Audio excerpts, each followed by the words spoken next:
Hello everybody, my name is Christine Rickel, and today I'll be presenting to you on the New England Clean Power Link project. So first, what is the New England Clean Power Link project?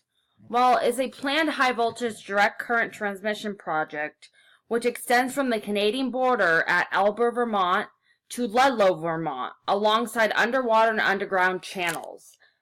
The project was launched in 2014 and involved environmental permits from the state of Vermont, presidential permits from the Department of Energy, and wetland permits from the Army Corps of Engineers. Research about this project, I was given the opportunity to interview Josh Bagnato. He's the Vice President in Project Development for Transmission Developers. He handles the development activities for TDI with the specific focus on the New England Power Link project. According to my research, the project was determined basically because they felt that there is a market for this project, essentially the dynamic for New England. And the policies are encouraging clean energy. And as fossil fuel generators, which are retiring, either because they're too dirty for the policies or because they're uneconomical for various reasons.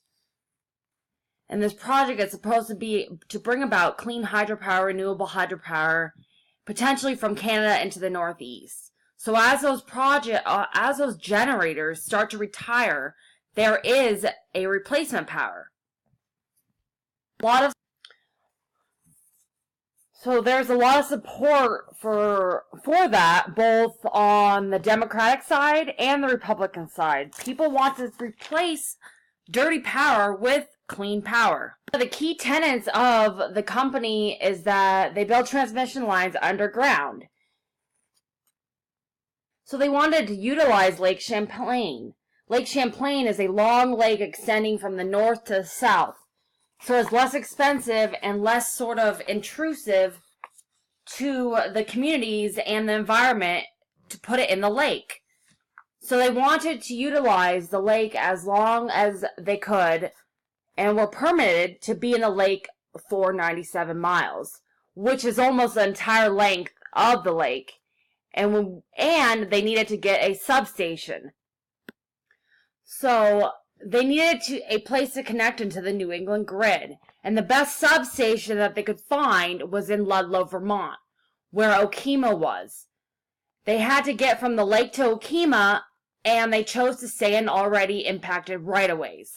They chose to stay in roads, town roads, but mostly state roads to get basically the lake to Ludlow. So let's talk about some of the environmental impacts. The aquatic portions of the proposed Lake Champlain segment includes the freshwater habitats extending from the shoreline into the town of Elber, Vermont, and continuing 97 miles within jurisdictional waters of Vermont to the towns of Benson, Vermont. This region represents the area where possible effects on aquatic habitats and species could occur. The transmission of electric energy generates heat that can dissipate into the environment and increase the temperature of the surface of a transmission cable and the environment surrounding the cable. To Josh Bagnato, they studied this extensively. The state reviewed all of the studies, and the state felt that the impact was so minor that it wasn't a big deal. It's not like heating the whole entire lake up 1 to 2 degrees Fahrenheit. Next, let's talk about some of the health impacts.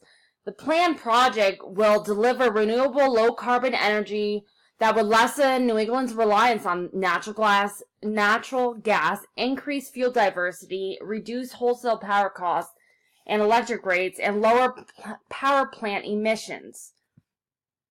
Older, more emissive sources of power generations are retired. The New England Clean Power Link project will be expected to have long-term beneficial cumulative impacts on air quality.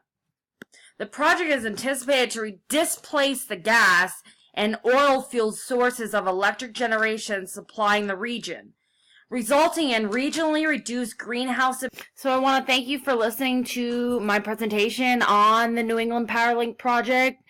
And here is a list of some of the project benefits, along with some of the references I used for my presentation. Thank you.